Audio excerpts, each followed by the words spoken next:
for the nonprofits, the way that happens is you can communicate yourself until you're blue in the face about the great work that you do and how inspirational you are. And that isn't going to get you a member to donate or the money to do your mission until you can marry that to some effective ask.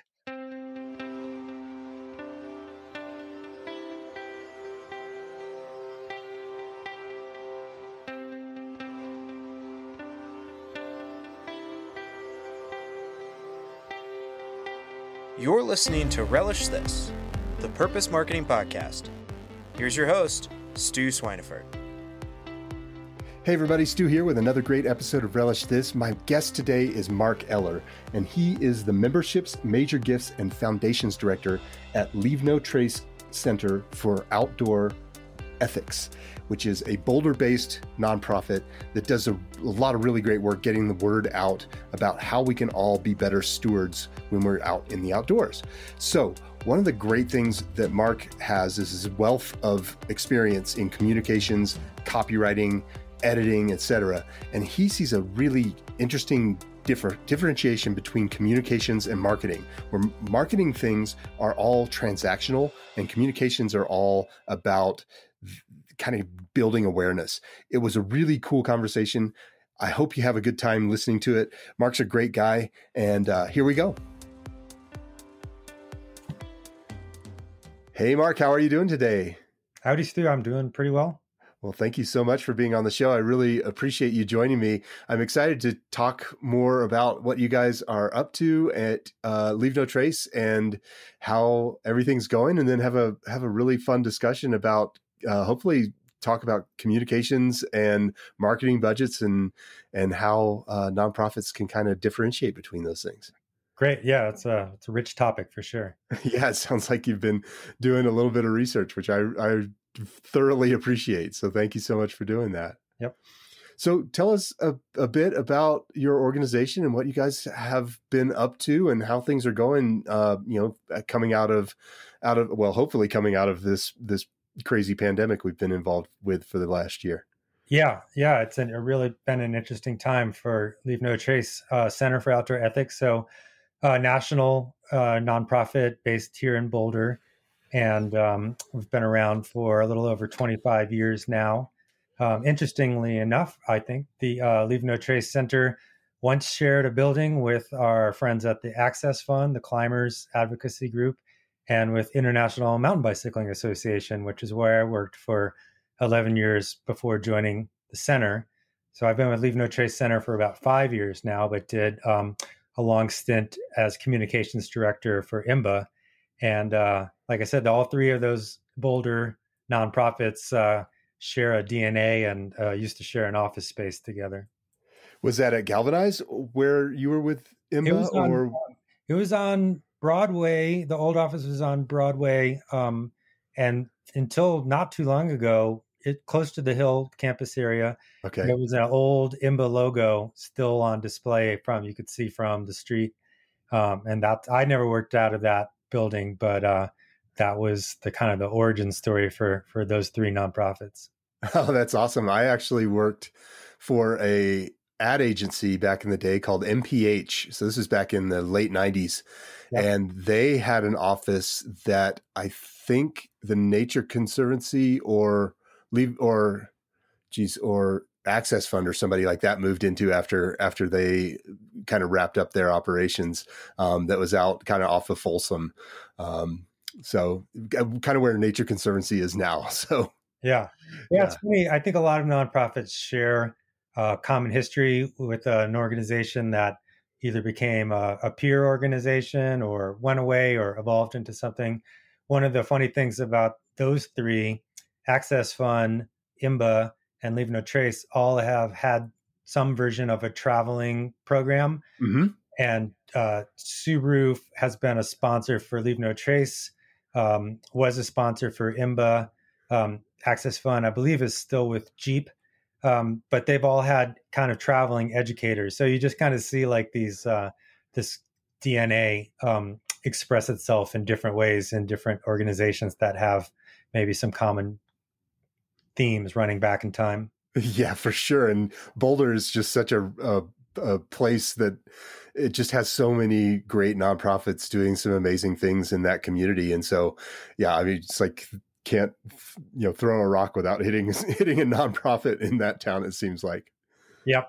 Yeah, it's funny. We've been working on, I can tell you a little bit of what I'm up to now at the center, but one of the things I'm really excited about is our tourism partnerships program, which is pretty new for the center. We've been involved with tourism in different forms for a long time, but this is a new partnership program. And we've engaged with statewide partnerships here in Colorado and Arizona, North Carolina, New Hampshire.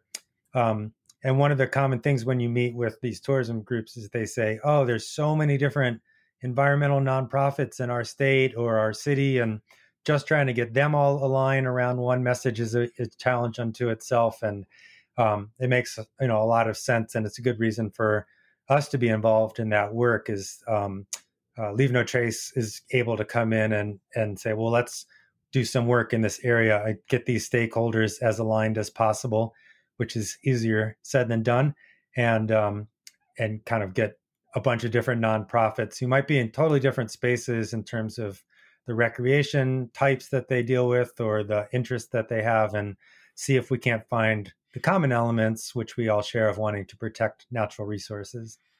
Yeah, it's really cool to see when nonprofits are able to do that. And I remember a really great case study from, gosh, it's probably been 15 years or so, but it was when they were trying to open up an area kind of north of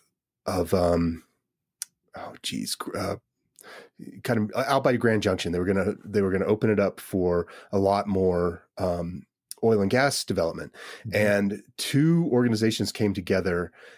And I'm trying to remember who it was, but one was like Ducks Unlimited, and the other was somebody like Access Fund or somebody like that you would think wouldn't have a ton of overlap, but they both saw how much impact this was going to have to that area, and essentially just came together and made it so that development didn't actually go through, and that area was preserved for wildlife and wilderness. So it's really cool to see when nonprofits can kind of pool their resources and even if they have different missions or different user groups, but be able to really create a huge impact. Yeah. It's fun when it works. It doesn't always work. At the end of the day, nonprofits are like every other business where you have competitors and kind of play in a competitive space sometimes. And other times you're able to put differences aside and say, well, the benefits of working together outweigh looking at each other as competing for dollars or members or messaging. And obviously it's nice when you can move past the kind of competition level and strike up a partnership.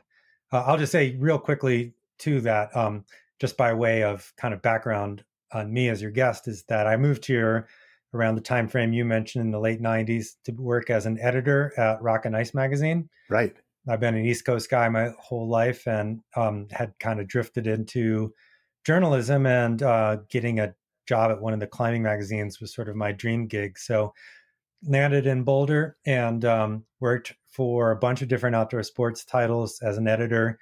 I started writing for Trail Runner, the sister publication of Rock and Ice, and then eventually shifted to different things, working with Ski Racing magazine, which Velo News, their parent company, had acquired. And that was a funny episode in my professional life because I'm not an alpine skier at all. I was going to help cover the Nordic scene, and the lead editor left, and I was thrust into covering World Cup alpine racing, which is just such an intense, awesome sport. I still follow to this day. I still don't alpine ski. I'm a snowboarder and a Nordic skier, but it was just one of those things where you had to adapt on the fly, and some ways fake it till you make it. And that's what I loved about small magazines. And that's what I like equally about nonprofit communications and marketing work. Currently I work in the development department for Leave No Trace, raising funds. At IMBA, I was focused on communications more so than fundraising. And just like my small magazine background, I like that you can wear a bunch of different hats. I've helped invent a citizen science program at Leave No Trace, just because I saw the need to have a cool technology program to wave in front of potential funders and donors. And that brought me into learning everything I could about citizen science. So it really reminded me of being a magazine editor, where you're like, wow, there's these whole set of climbers I didn't know about that are doing deep water soloing. And I got to find out everything I can about that scene in our sport. And you just kind of off you go and you learn what you can, and you try to report something back to a readership that's really interested in authentic, knowledge based. You can't pull the wool over their eyes for too long. Although I tried at ski racing. Well, it's amazing how scrappy, both that kind of independent publishing arena is, as well as nonprofits. And it's this kind of DIY, get it done attitude. And it's one of the things I love most about working in this space. And as I mentioned on our first conversation, I actually was an intern at Rock and Ice probably just before you joined. So it's fun to see how many different touch points we have together. Yeah. It's super cool. Yeah. Small community and lots of people doing cool things, and Boulder's great. And all, as you said, Stu, the multiple nonprofits here, you can learn a lot. And a part of that process of, wearing lots of different hats and being able to tell a good story is learning to listen to experts. Certainly, if you're talking about outdoor recreation and environmental education, we've got a lot of experts here in Boulder that are worth listening to. Yeah, for sure.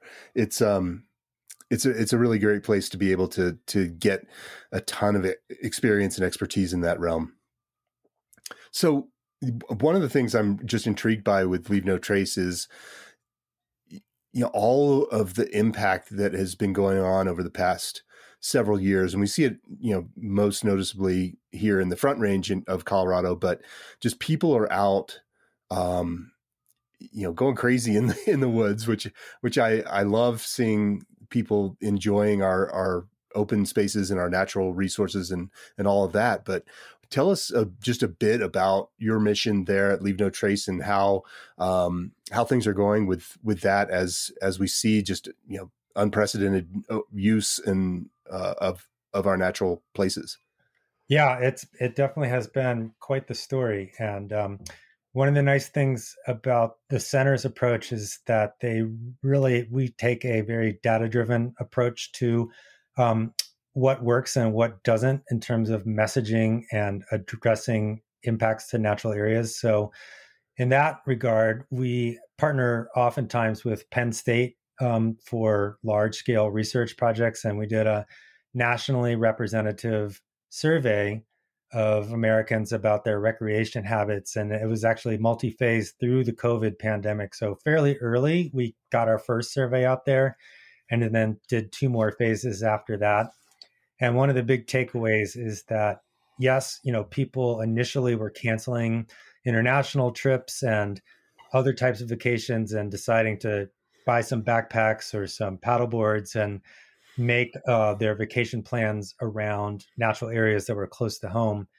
We also know from the survey work that is likely to continue. People are saying very clearly in the survey data that they, now that, eventually they were able to get their hands on some outdoor equipment, which all sold out immediately, but they started planning their trips around natural areas even more than they had in the past. And that, at least if they're going to believe people, take them at the word, will not recede very quickly because they've made that investment in the equipment. They had a lot of great experiences, but it also left us with a lot of new users or people that are new to a new form of outdoor recreation. And that has a potential to create a lot of impacts. And I think we all experienced that. It was not just that there was heavy use, but there are also people doing things that they maybe hadn't had so much of a background in the past. For example, people that are used to running on the Boulder Creek path here in town saw that, wow, I can't stay 6 feet apart from people. Well, maybe I'll get out on a trail. And, trail running is similar, but not the same as running around streets and paved bike paths. So people have learning curves and good positive messages about how to anticipate the impacts you might cause when you're in a natural area. Is I'm not afraid of running out of work to do for the center in those areas anytime soon. Yeah, for sure. It's it's one of those challenges that I think has been it just continues to grow, and it is about education, and that's what I love about your organization is just that mission toward getting people to understand how their activities affect the places that they like to play. And that's what we're hearing with this tourism partnerships program that's just a couple years old now, but really getting inundated with a lot of requests. And this is by no means unique to the Front Range. We're talking to beach communities. We're talking to communities in the Great Lakes region. We're talking to communities, here at home in Colorado. And they're all saying the same things of like, you wouldn't believe if you saw how crowded our trails got this summer or our beaches or whatever. And we're saying, yeah, we would believe it because we're hearing it from pretty much every sector of the nation and internationally as well right now. I mean, this happened in Europe too. We have a really dynamite presence, especially Leave No Trace in the UK and Ireland and Scotland. And same thing there. People are going into natural areas. They're going maybe a little farther than they used to try to get away from all the busiest places. Mm-hmm. And that's leading to a real need for good environmental education. So what are you guys doing to get the word out and spread that knowledge around, how to behave in the outdoors?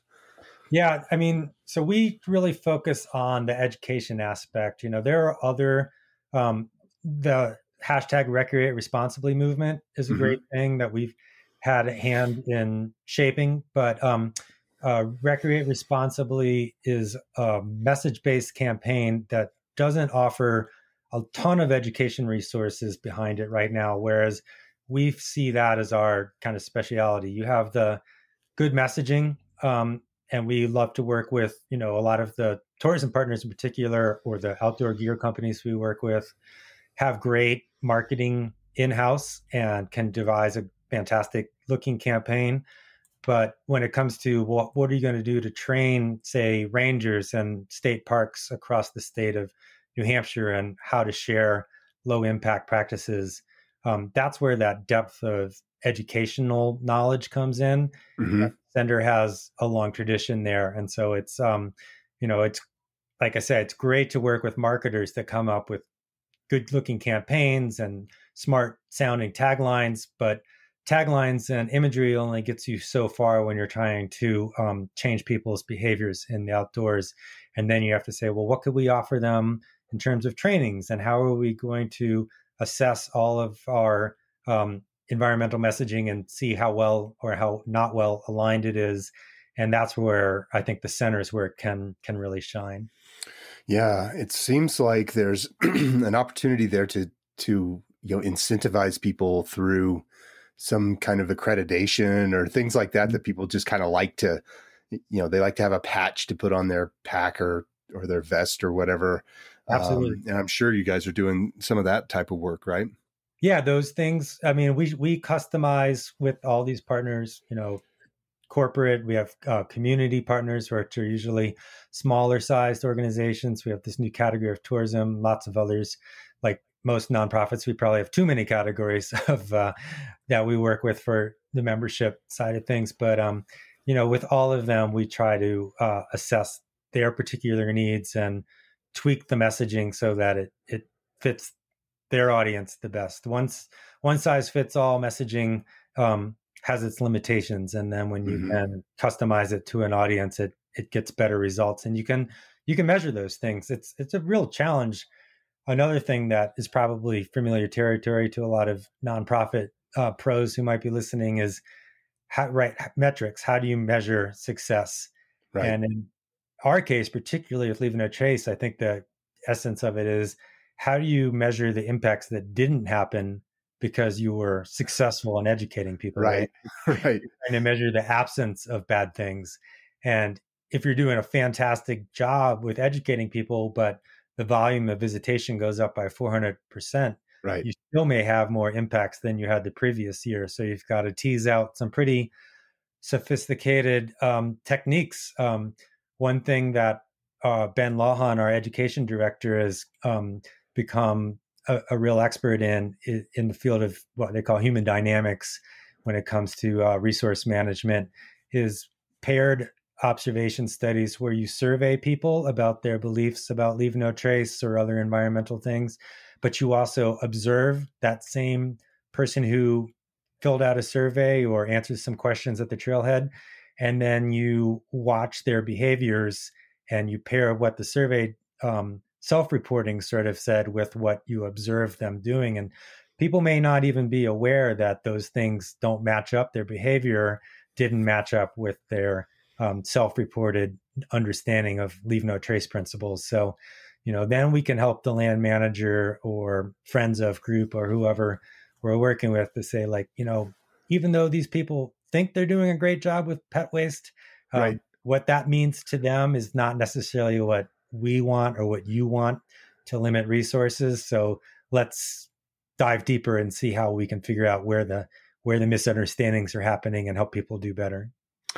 Yeah, it's really that must be a challenge, and trying to figure out how to normalize the data so that you are comparing, apples to apples. Figuring out how to make that happen is a real challenge, I bet. It really is. Yeah. And you've got, a lot of assumptions people make. I mean, one of the things in this tourism realm is that there's always this tension between the residents and the tourists. And there's a lot of othering, right? I've lived here for 20 years and I know what to do. And it's these people coming in from wherever, they're the villain. And, what we've actually observed a lot is that residents give themselves a lot of agency to not follow the regulations. Right. I lived here and I've always used that trail. So I don't really care if it's been closed off for the season for revegetation. That's my trail. Right. And that, is a really difficult dynamic to break down. It is nice, I will say, that Leave No Trace as a message and a theme has a pretty high level of consumer trust. And it's nice. I loved working at IMBA. I think it's a great organization, but you're always coming into every conversation with that.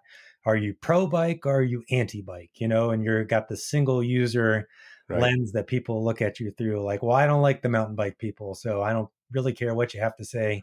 Right. It's really nice to work for an organization that doesn't have that single user group tag associated with it from the get-go. Yeah, for sure. One of the nonprofits I work with is a trail organization up in Netherland called Netherland Area Trails Organization, and we position ourselves as agnostic in terms of trail use. We're certainly we ride bikes, we run, we have equestrians among our group of people, and people who just like to go out and hike to a picnic spot, and so we try to position everything that we do in that, from that lens of multi-user access and enjoyment. But it's tough. Mountain biking does show up fairly loudly, and so people tend to associate our organization with mountain biking in particular, even though we are really trying to be an all-inclusive trail organization. And it's just one of the things I was thinking about as you were talking is just being able to get that Leave No Trace message out to a diverse set of people. It must be one of your main missions. It is. It's an interesting one. One of the legacies of this particular organization is that it has this big tradition in scouting, right? Like a lot of people associate Leave No Trace closely with their Boy Scouts of America or Girl Scouts of the USA experience. And that's a great thing. And it actually really is helpful from being able to play well on both sides of the political divides that we have. Scouting groups tend to be a little more conservative in their orientation. And I see that as an immense strength for Leave No Trace, is that we're not so easily categorized as like, well, they're really, the hippie types from Boulder. Right. Yeah, we got those, and proud of that, of having those kind of people in our organization. But we've have a huge presence with that scouting tradition is really strong and has been doing wonderful things. And for like example, I've always said about the citizen science stuff I mentioned earlier. If you give a couple of Eagle Scouts the right citizen science project, they'll do things that'll blow your mind. Yeah. You've got these earnest young people that need to, impress their leaders and show them that they're worthy of that designation. And it's a great opportunity to tap into something that's science-based and maybe helps get you away from, well, which kind of enclave are you going to associate yourself with in terms of user groups or political orientation. I think Leave No Trace has some nice advantages, and like everybody else, challenges as well, for how you're perceived. And maybe, perceptions is a good moment to shift towards that marketing and communications stuff that we have been talking about, of where is the right time to focus on a communication strategy or a marketing strategy, and break down those barriers people have of why they think they should or shouldn't support your organization. Yeah, absolutely. Let's dig into that a little bit. So in your mind, marketing and communications, they kind of, well, I don't want to put words in your mouth, but I'm assuming you think that you feel that they sort of are, rowing the same boat, but sometimes maybe not the same direction. Yeah. I think, I try to keep a pretty, well, first I'll reveal my bias. I came from magazines and editors positions, and I think I'm probably more of a communications person than a marketer at heart. But I've found that the marketing challenge is a really interesting one and very rewarding when it goes well. It's in my mind, marketing is all about trying to inspire a financial transaction.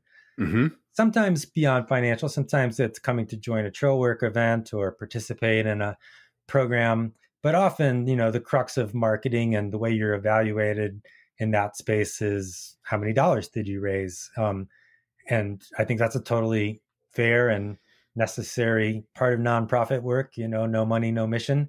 So for 11 years at IMBA, I primarily focused on spending the money that the development team would bring in through different communications products and initiatives. And now I think it's quite healthy to be on the other side of the equation and say, like, how am I going to raise enough money that we can do this great new webinar series that we want to offer, or whatever it is. But, as a development department person now, I'm more in the marketing space than ever before. And so, to me, communications is about inspiring knowledge and trust of your organization. And the marketing part of that is, are you going to make a donation or do something else to further the capacity of the organization? Because the communications inspired you, and now we're going to try to convert that into some form of support. Yeah, that's a really interesting way to look at it. We tend to think of kind of the audience engagement cycle as having four main pillars, and the first being attract, then convert, then bond, and then inspire. And essentially people kind of flow into and around that ecosystem as their needs change and their engagement with your organization changes. So you are kind of likening communications to that attract phase, Mm-hmm. and then marketing being what do you do with those people once you get them to the site to try and get them to take that action, which would be when they, so that bonding, that converting and bonding phase of that process, it sounds to me like. Yeah, I think that's a fair way to say it. And, I think it's related to our past lives in journalism, in that for a long time, people were quite willing and just assumed the natural order of things was to subscribe to the magazines and eventually the websites that provided the content that you liked. But what we've seen that's made it so incredibly tough in that world is that consumers now have so many choices for free content. Yeah. And they've spoken pretty loudly that lots of free content is as good or better than paying for premium content. And, that's obviously led to a kind of a death spiral for a lot of smaller publications. You're competing with social media in particular that offers unlimited free content. You can consume your whole life away. Yep. And a lot of people have made it clear, like I said, that, if the quality's not always as high as professional journalists, whatever, I can keep scrolling until I find something that I do like. Right. And, people love to bitch and moan about paywalls. But at the same time, they'll equally bitch and moan about how there's nothing but crap out there to read. It's quite a dilemma. And I think for the nonprofits, the way that happens is you can communicate yourself until you're blue in the face about the great work that you do and how inspirational you are. And that isn't going to get you a member to donate or the money to do your mission until you can marry that to some effective ask. So, simply streaming as much content out the door as possible is not a good communication strategy. I think it's part of a communication strategy to do enough of that you stay on people's radar, but you have to be able to mix in a hopefully readable or entertaining or inspiring ask message, not just crank out as much inspirational content as you can, or else as a nonprofit, whether you think of yourself as a communicator or a marketer, you're going to have to address this question of, is it enough to just have a great mission and, scream it from the rooftops how great your mission is? Probably not going to get you too far in today's super busy communication streams that we're all trying to swim in. Yeah, it's amazing, right? Our friends over at Next After have this, they call this the value proposition, where there's all this friction in the nonprofit world where it's essentially an uphill battle because people don't necessarily wake up every day saying, okay, how can I give away some of my money today? And so in a for-profit space, there's an exchange of money for product or money for service. And in the nonprofit space, it's the trigger that actually happens before that transaction is complete, and there's an immediate fall off as soon as somebody makes a decision like, okay, I think I'm going to give to this organization. There's an immediate fall off of that enthusiasm and that dopamine that kind of gets hit. So you have to make sure that they follow through with that intention. But it's also just such an uphill battle with friction points all along that route of trying to get them interested and understand why they not only should donate to you. So the decision is not just, should I donate to this organization A or B? So you have to differentiate yourself between other similar organizations, but also this friction of, or not do it at all. And so there's just all this additional tension that's in there, and having, kind of that unified or that coordinated communications and marketing strategy is, I think, probably really important in getting people to make that final decision.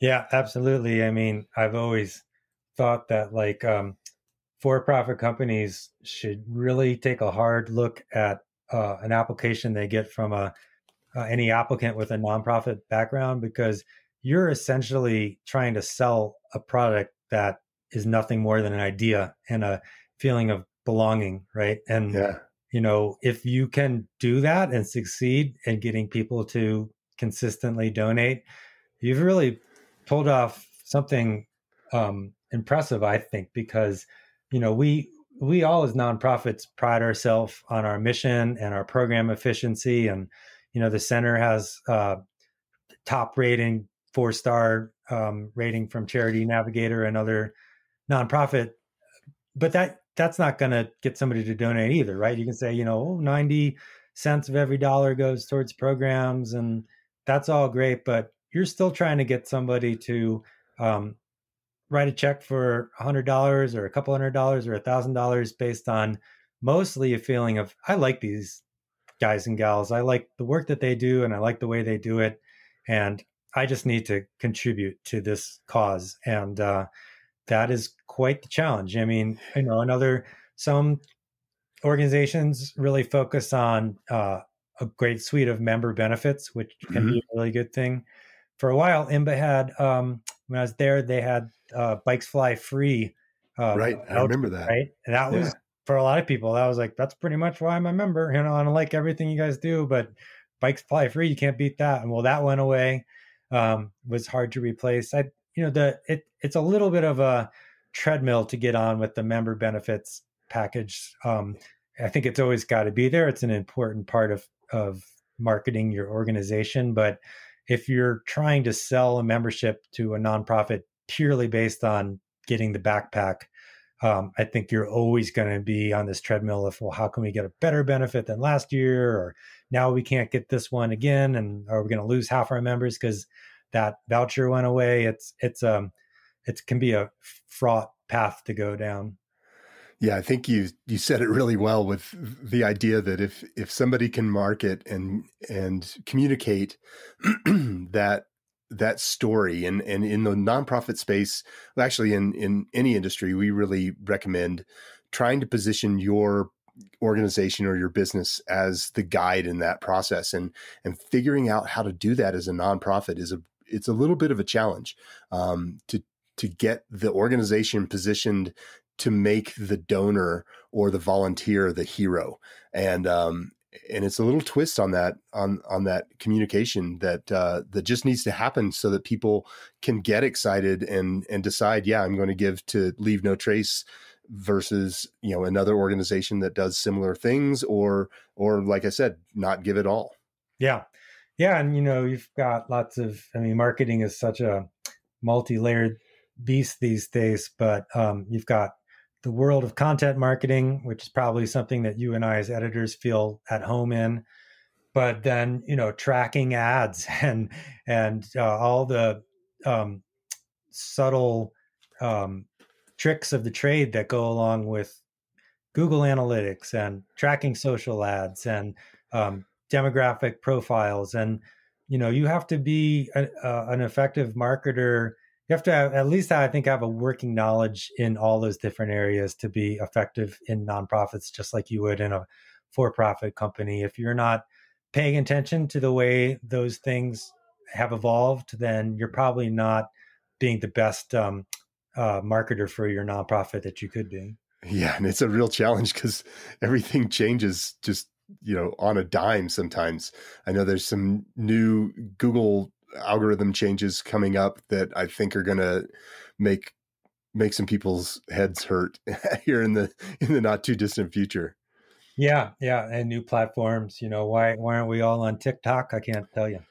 Right. Well, that's all audience, right? And that's the other piece is figuring out, and that's the other real challenge, I think, for organizations, particularly ones that have, a very wide variety of stakeholders. So, for example, if you have volunteers and those people tend to be younger, let's say you're a trail building organization and a lot of your volunteers tend to be, younger, but your donors tend to be older and your corporate sponsors tend to be kind of in the middle. You have to figure out how to message to each of those audiences effectively and figure out how to get in front of them where they show up to get information so that you can bring them into the fold. And all of a sudden you're spread so thin that you're not able to do, not able to do as effective of a job as you could if you were focused on just one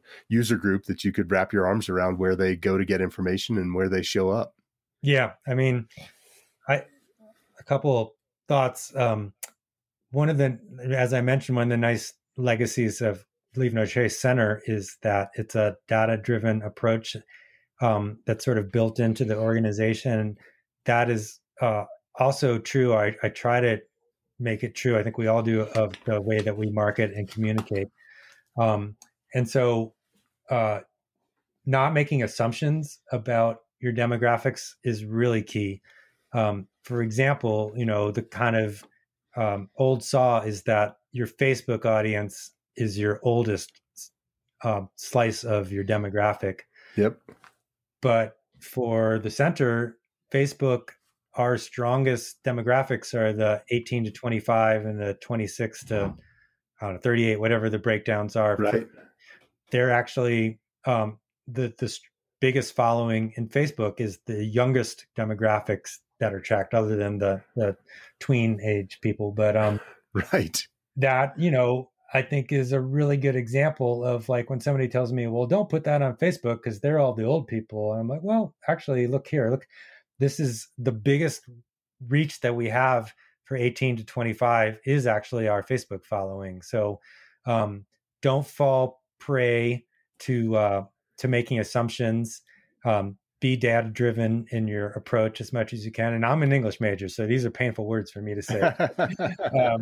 And I will put in a plug for our friends, the over at Google. You don't always hear nice praise for Google every day. A lot of people see them as just too big, but I will say that Google for Nonprofits is an incredibly powerful program. And if you're not enrolled in Google for Nonprofits and you're in the nonprofit space, I would suggest you take another look at that, because the array of tools and free ads and things that you can do by having an enrollment in that program is pretty amazing, and I think worth some celebrating. Yeah, you hear people talk about Google grants from time to time, and I just think that it's an amazing opportunity that does take some effort, but once you're in that program, it may not be your best traffic source, but it's a new traffic source that is just sitting there ready to be tapped. So, looking at all of those tools, I think is that's great advice. I appreciate you bringing that up. And especially, most of us out there are probably on a $0 marketing budget or close to it. We try to do as much as we can with all the free tools that are available. That obviously has some limitations and tends to change, for nonprofits that get above probably that $5 to $10 million mark. You're not talking about a $0 marketing budget at that point. Right. You're still used to doing everything you can as cheaply as you can. Google for Nonprofits is certainly worth a look if you're working on that $0 marketing budget right now. Yeah, for sure. So at Leave No Trace, how do you distinguish or differentiate between communications and marketing? Are they like kind of connected at the hip? Are they two separate parts of your organization? How does that work where you're playing? Yeah, it's interesting. I definitely joined at the hip and try to stay in synchronicity as much as possible. For me, it's been a good professional challenge to kind of step away. The thing that comes easiest to me would be to write press releases and call up folks in the media and do all my bag of tricks from being a communications director. But I have a different set of tasks in front of me now, so I try not to step on toes too much. The people doing communications at the center are great at what they do. And I will say, here's a story that might be worth a share on our social feed. And I've got probably a marketing purpose behind wanting that story to go onto our feed. But that's not my role. So, the communications team is welcome to say, like, that's not what we're talking about this week, but we'll keep it in mind for later. That's totally fair. And we just need to find that happy medium. In my mind, if I had to give a formula to it, 10 to 20% of communications messaging might take up a marketing theme, something about joining as a member or contributing to a campaign or making some sort of contribution to the mission. And I'm perfectly happy if 75, 80, 90% of the messaging some weeks is just around raising awareness and communicating the values and knowledge that the center has to share. So, it's got to be a blend. You certainly can overburden your followers with too much marketing oriented messaging. But like I said, you don't want to go down the road of like, well, we'll just crank out so much content about how great we are and we'll never ask anybody for anything. That's not going to probably get your nonprofit to where you want it to be right quickly. Right. In fact, we see that one of the things that we really like to push is this idea of value exchange and just getting great information out there that comes from an organization, but isn't necessarily always about that organization. Yeah. Can be really effective in that you're not constantly, beating people over the head with asks for, their time or their money or whatever else. And so positioning yourself as someone who's knowledgeable and willing to share information and excited about the idea of just educating people, can then really help, bolster those asks when they are made. Yeah. And celebrating, the people that got you there, right? Your board members, your members, for us at Leave No Trace, a lot of times land managers that are doing a great job with spreading a Leave No Trace message in a particular forest or park or river. So, those kind of feel good messages build that personal affinity. And again, that certainly has a marketing function to it, but in those cases, I don't think those are primarily marketing focused messages. Those are building constituency, improving your communications about who you are and what your values are. And that certainly sets up a marketing message down the road. Yeah, it's really interesting. I was just thinking about the idea of you're able to brand your organization through all of the great work that you do and the information that you are able to share and get out there into the world. And so that becomes that awareness piece that then brings somebody back. I'm pretty sure. So I do some volunteer work with Volunteers for Outdoor Colorado, and I'm pretty sure that they usually have your little placards at the kind of the registration tables when volunteers show up to work. So, just getting in front of that wider audience builds that awareness piece for you. Yeah. I mean, coalition building and finding like-minded groups like VOC is, a wonderful thing. And again, you have to balance that with well, where are we going to make sure that this furthers the capacity of the organization? You want to be able to tell your board and your members and all the people that support you that we're not just preaching to the choir or reaching the same small audience. We need to scale this thing to where we're protecting more natural resources next year than we did this year. And, to go back to our earlier point, the next year that we're looking at now is going to be hugely important to make sure that we have grown the capacity of the center to bring the messaging in front of as many people as possible. The need is clear, that there's tons more room to grow. And we, believe passionately that dollars contributed to the organization really do help protect more natural areas. But at the end of the day, that's still going to mean asking people for dollars. It can't just be saying, this is important work and it needs to be done.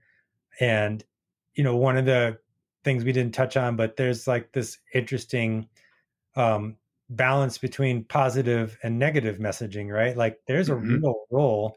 If there's anything we can learn from our brethren in the political realm, it's that negative messaging can be highly effective. And in our world, it's really important not to be scolds and not to be perceived as like the trail police.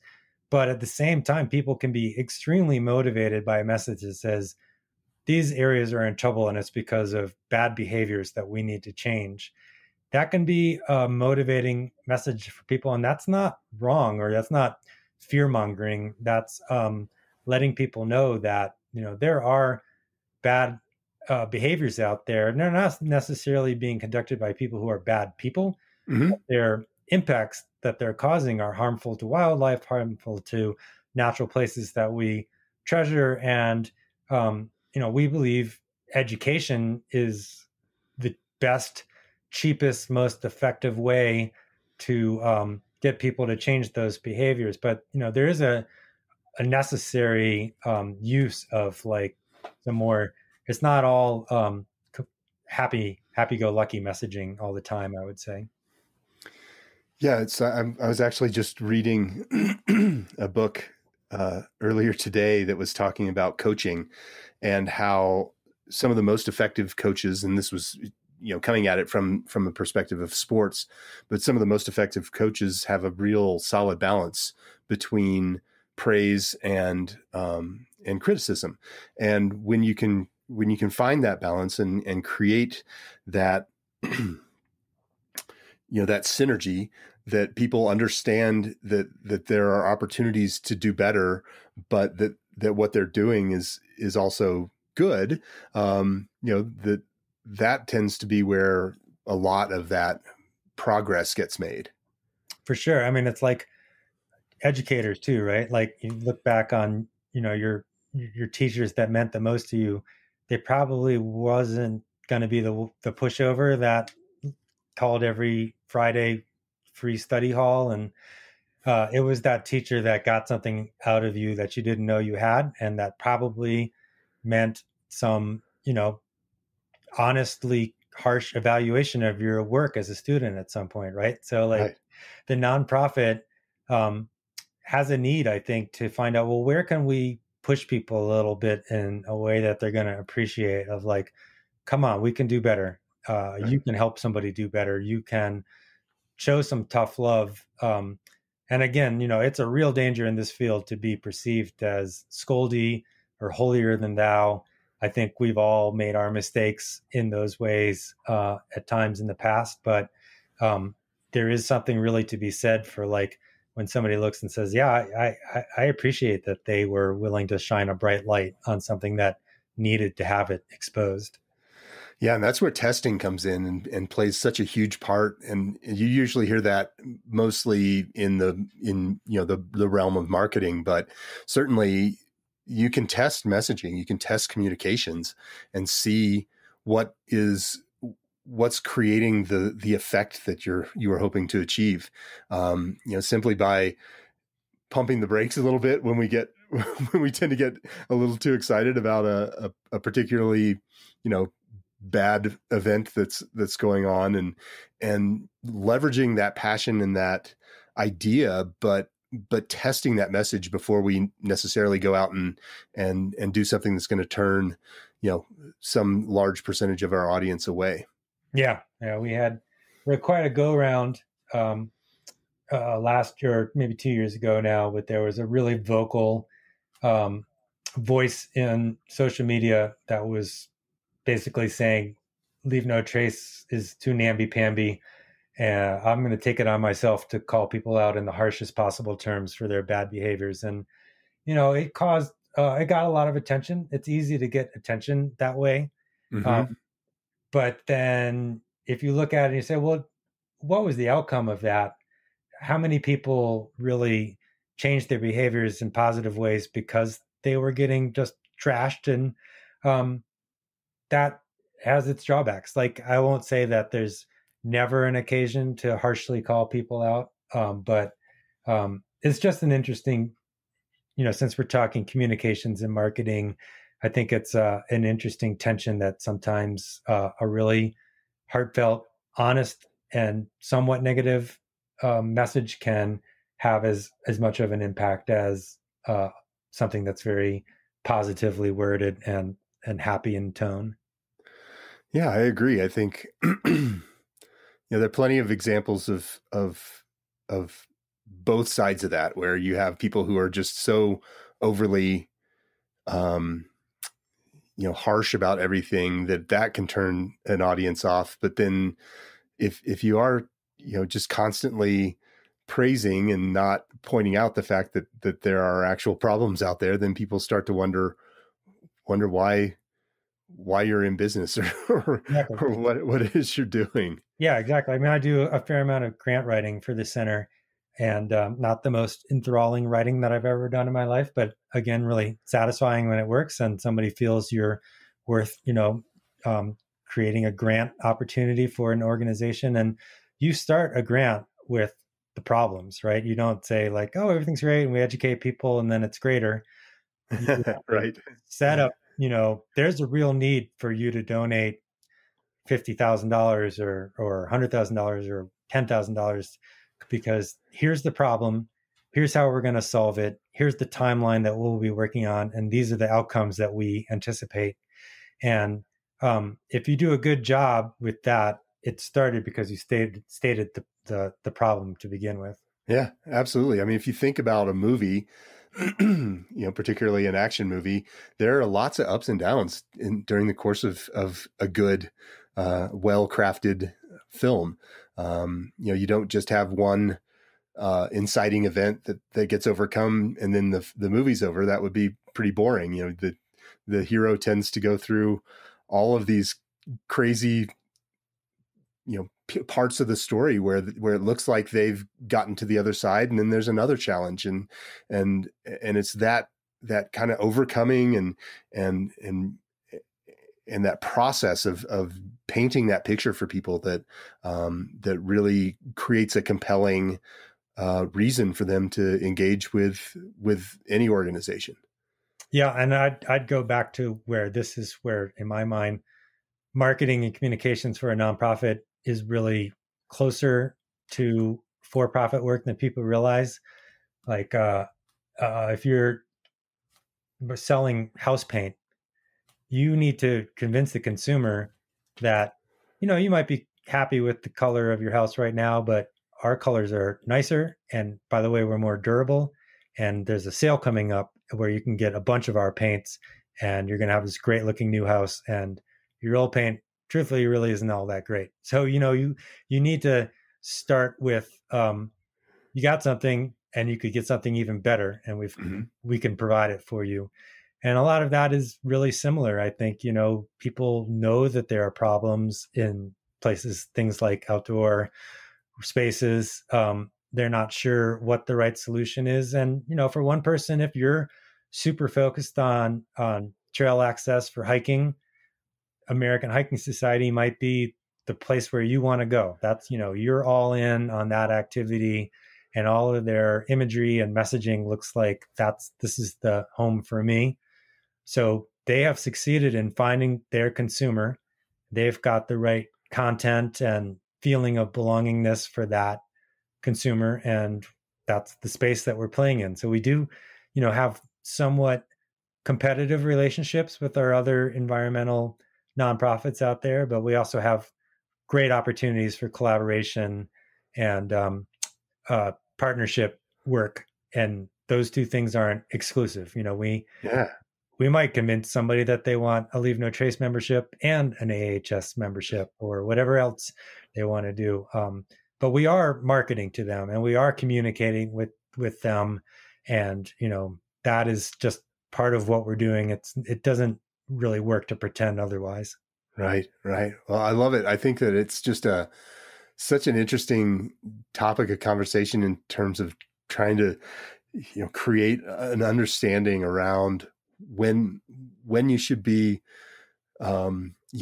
taking that action to ask and when you should just be spreading the message and continuing to reinforce why that action and that ask is so valuable. Yep. Yeah. Lots of good challenges out there. So, I hope we covered a lot. Are there any things we wanted to tap into before we wrap up? No, I think that is a great place to kind of, wrap things up. I'd love to have you let people know how they can get a hold of your organization and find out more about Leave No Trace. Yeah, thank you for that, Stu. It's LNT, Larry Nancy Thomas.org. Probably the easiest, best way to get started. And then searching for our feeds on Facebook and Instagram and LinkedIn and YouTube, all the other places. Although we still haven't got that TikTok channel up yet. So, that's something to work on. But you'll find us in all those places. And yeah, let us know how we're doing. Mark at lnt.org if anybody feels inspired to shoot off a message to me. Yeah, that sounds great.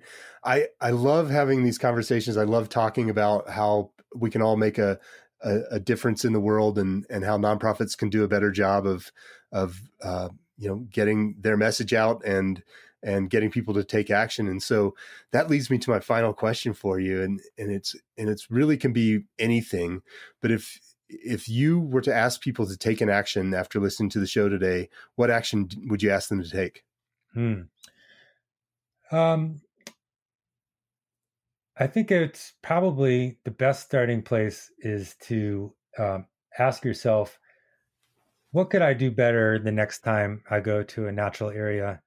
I think we all feel like we're pretty Leave No Trace in the way we handle things. But I'll tell you, when I joined this organization and took the Master Educator course, I realized that there was still farther that I could go. And so getting into that frame of mind of seeing yourself as a steward of the outdoors with an ethic of wanting to protect natural values, that's probably the most effective thing I could ask anybody to do in terms of how they're going to contribute to the natural world.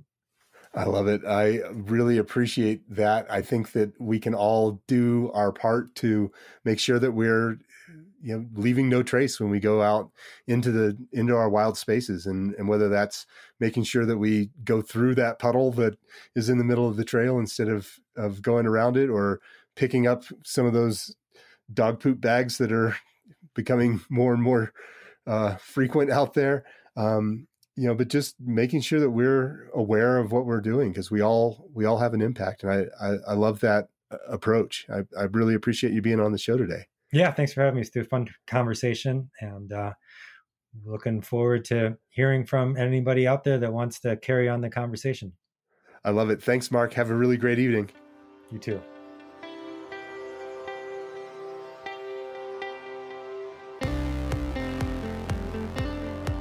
All right, there you have it. Another great episode of Relish This. Thanks for listening.